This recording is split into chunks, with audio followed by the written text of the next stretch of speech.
sound of a soft, hopeful orchestral score mixed with the faint static of space. They were the newcomers, a young, hopeful species from a forgotten corner of the galaxy, reaching out for the first time. They sent a diplomat, a teacher, a believer in peace. He carried the dreams of 4 billion souls on his shoulders. But what happens when the hand of friendship is met with a closed fist?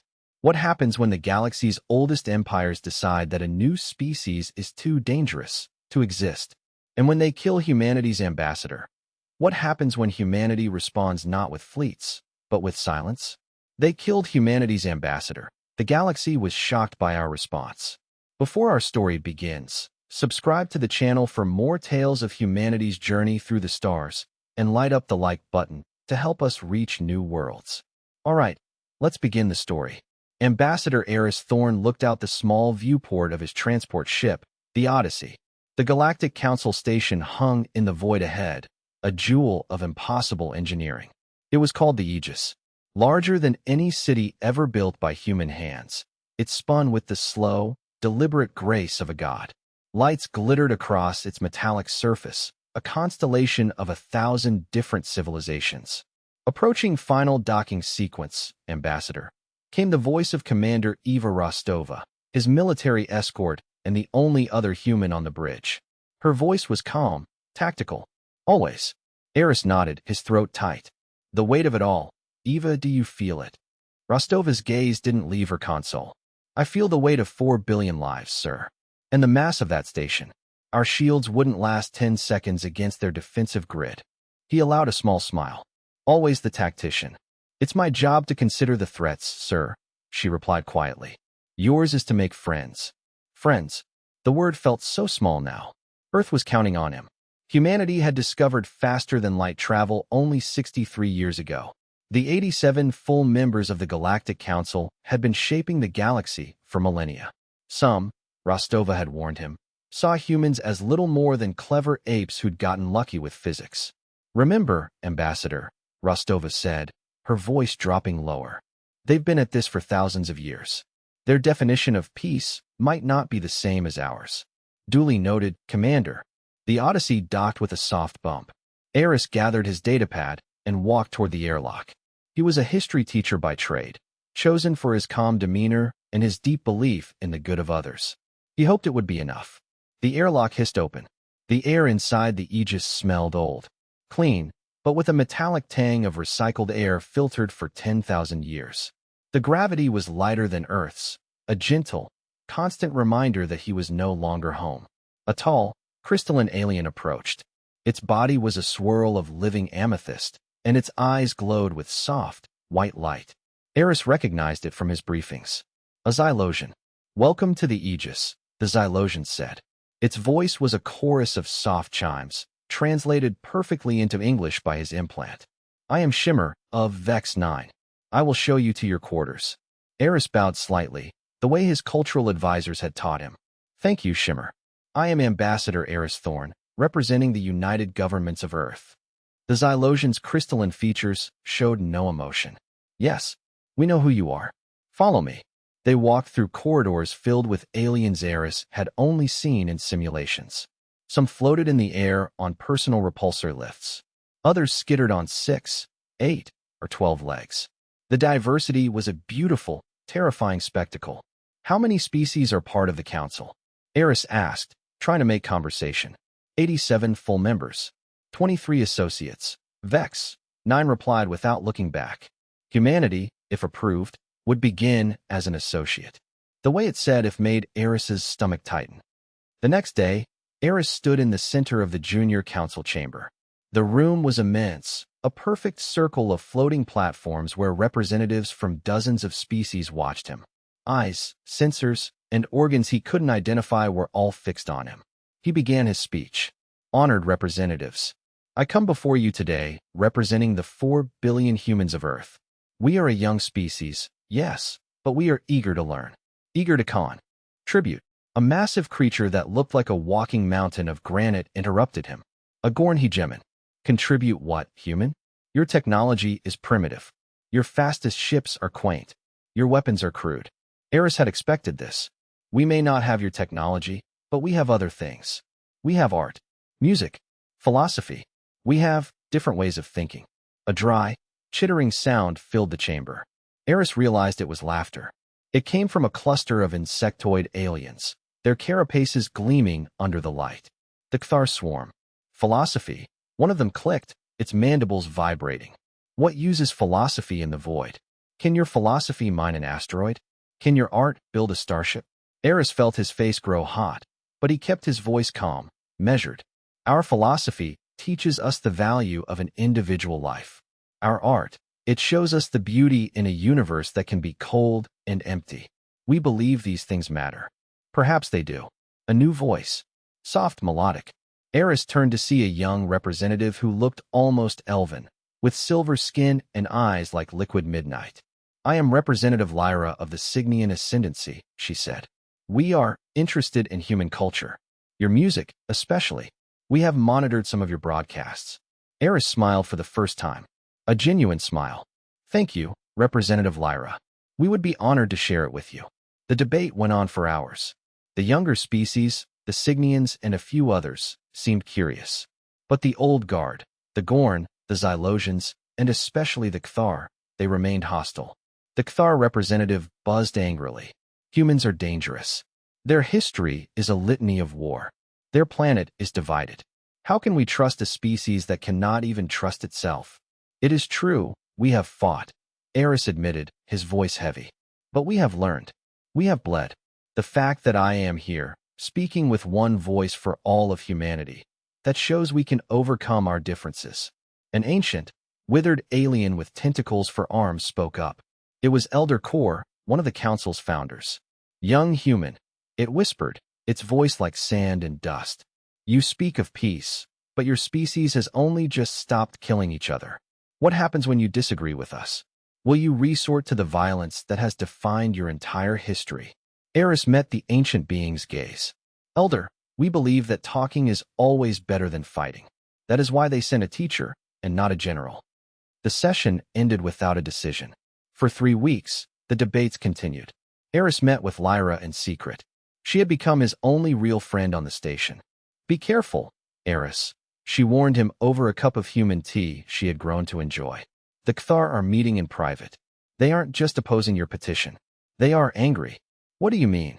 Lyra's dark eyes were filled with worry. They've been studying your history, your wars, your weapons. They believe humanity is a plague, a species that will eventually consume everything if it's not contained.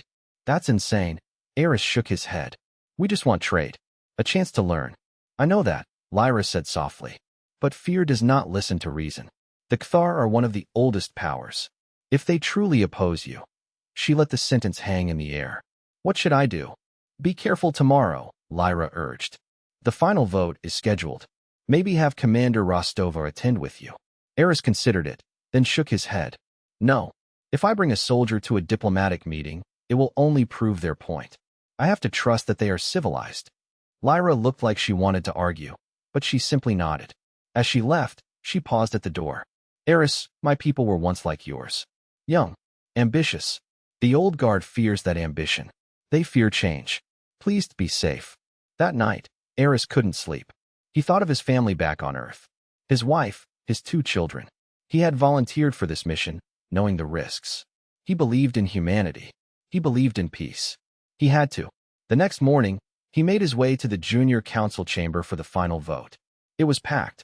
He noticed more Cthar than usual, their insectoid forms clustered in one section, their antennae twitching in agitation. Shimmer of Vex 9 called the session to order. Today, we vote on the petition of the human species for associate membership in the Galactic Council. Ambassador Thor. Any, you have one final statement. Eris walked to the center of the chamber. He looked at the diverse faces watching him. He looked at Lyra, who gave him a small, encouraging nod.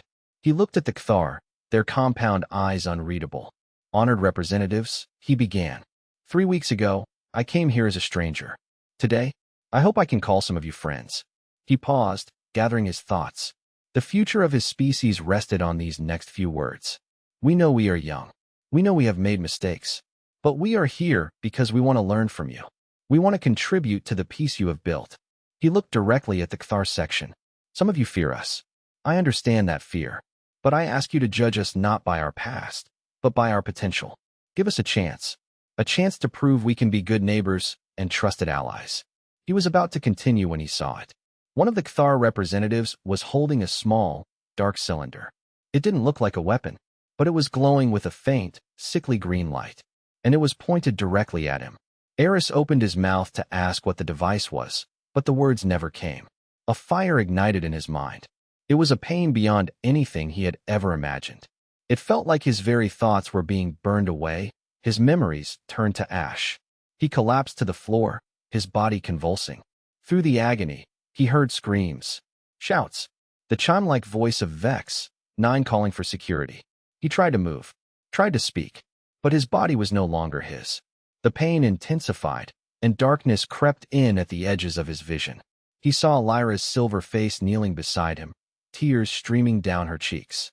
"Eris, stay with us, the medics are coming." But her voice was fading. The pain was fading. Everything was fading. His last thought was of his children looking up at the stars. He had failed them. The chamber erupted into chaos as Eris Thorn's body went still. The Kthar representative who held the device made no attempt to escape. He stood calmly as security forces surrounded him, his multifaceted eyes showing no emotion. He was a threat to galactic stability. The Kthar buzzed in its own language. Humanity must be contained. The device was a neural disruptor, a weapon banned by galactic law for over 1,000 years. It left no physical marks. It simply erased a mind. As Eris's body was carried away, a hush fell over the chamber. The representatives stared at the empty space where humanity's first ambassador had just given his final, dying plea for peace. The Galactic Council issued a formal statement. They expressed regret for the unfortunate incident. They offered to accept a new human ambassador. They suggested that humanity shouldn't be discouraged by the actions of a single extremist. They expected a response, a demand for justice, an angry declaration. They received nothing. For 12 hours, all communication channels from Earth went silent. At Earth High Command, the mood was not grief. It was a cold, quiet fury that had settled deep in the bones of every human leader. Director General Eva Rostova, formerly Commander Rostova, stood before the holographic map of the galaxy. Eris's last message played on a loop in her mind. That is why they sent a teacher, and not a general. They sent a teacher, she said to her assembled staff. Her voice was ice. And they killed him. She turned to the map. They think this was an act of extremism. They think we'll send another diplomat. They think we'll follow their rules. She looked at her intelligence chief. Status. All communications with the council have been severed, Director General. Complete radio silence. Good. She turned to her fleet admiral. Phase 1. Aye, ma'am. All civilian and commercial vessels are en route back to the Sol system. Evacuation of all 17 colonial outposts is underway. We estimate total recall will be complete in 72 hours. Phase 2. The intelligence chief spoke again. Our intelligence network is fully active. All assets in council space have gone deep. They are now in observation-only mode. Rostova nodded. And Phase 3. A young scientist stepped forward. The Cascade program is ready, Director General. All human-designed components in galactic systems are networked. We can trigger the shutdown on your command.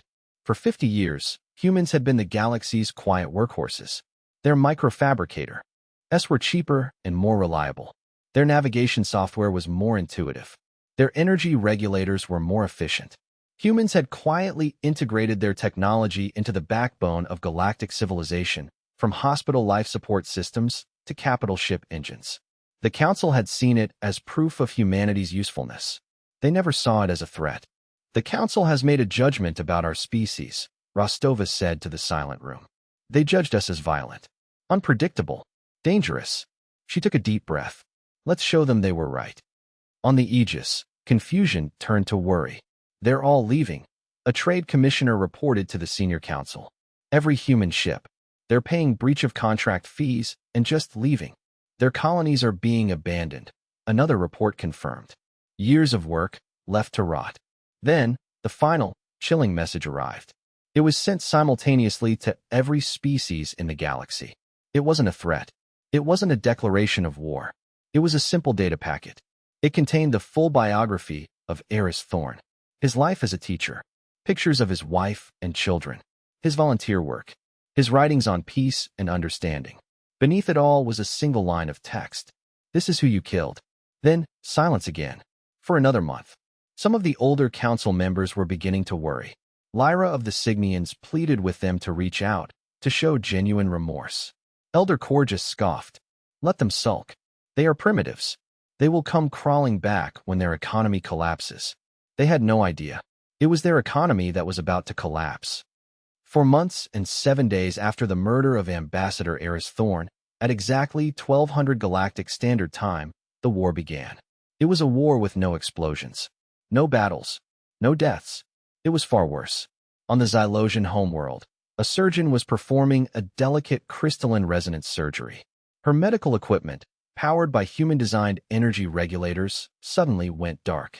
The life support systems failed. The patient monitoring displays went blank. Across the galaxy, the same thing was happening. In the Gorn hegemony, mining equipment ground to a halt. On Cthar Hive worlds, atmospheric processors shut down. In Signian research labs, instruments stopped responding. 3.7 trillion devices containing human-designed components went inert. The technological foundation of galactic civilization vanished. Then came the second wave. At 12:30 GST, every major news network in the galaxy received data packages. They contained secrets, evidence of corruption, war crimes, illegal activities, bank records showing the Gorn hegemon had been taking bribes from pirates, communications proving the Cthar leadership had been planning to invade the Signians, military documents revealing Elder Corps' consortium had been manipulating galactic markets for centuries. Governments fell. Riots erupted. Civil wars ignited. The third wave came at 1800 GST. Human ships, faster and stealthier than anything the galaxy had ever seen, appeared in 17 key trade systems. They didn't fire a single weapon. They surgically dismantled the infrastructure. Communication relays were removed. Jump gates were rendered inoperable. Cargo transfer stations were disabled with precision strikes that left them intact but non-functional. The economic arteries that kept the galaxy alive were severed. One by one, the fourth and final wave targeted the financial system. Every bank, every trading house, every economic institution discovered their human-designed security systems had been compromised. Trillions of credits vanished from the accounts of military contractors and corrupt officials. Those same trillions mysteriously appeared in the accounts of hospitals, refugee organizations, and schools. It was not theft. It was redistribution. By the end of the first day, galactic civilization was in chaos. The Galactic Council called an emergency session, but less than half the representatives could attend. Most were stranded or dealing with collapsing governments. Those who remained had only one question. What did humanity want? The answer came in a broadcast that reached every functioning device in the galaxy. It was an image. Eris Thorn's official diplomatic portrait. Beneath it, a single line of text. He believed in peace. You chose war. Now you will learn what war with humanity actually means. The B. Broadcast lasted 10 seconds. Then, human space went silent again. 6 months after the collapse began, Representative Lyra stood in the ruins of the Galactic Council chamber. Half the seats were empty. Several governments no longer existed. The dream of a unified galaxy was dead. Then, the silence ended. A new transmission came from Earth. It showed a woman sitting at a simple desk. Eva Rostova. My name is Director General Eva Rostova, she said, her voice calm and clear. 6 months ago, Ambassador Eris Thorn was murdered while trying to build bridges.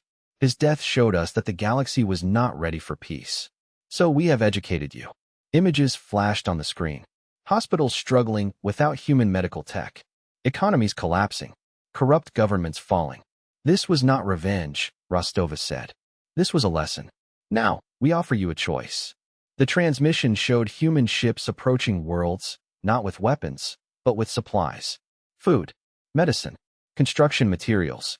You can try to rebuild the old system, the system of corruption and murder, or you can help us build something better. There were conditions. First, justice. The Cthar individuals responsible for Eris's assassination were to be surrendered to human custody for trial. Any government that harbored them would be cut off from all aid. Second, transparency. Any species that wanted human aid had to open their government records to public inspection. No more secret deals. Third, the new charter. A galactic charter of rights, guaranteeing fundamental protections for every individual sapient being, regardless of species. These are not negotiable, Rostova said firmly. They are the minimum standards for a civilization that Eris Thorn would have been proud to join. The transmission ended with a recording of Eris's final speech. Judge us not by our past, but by our potential.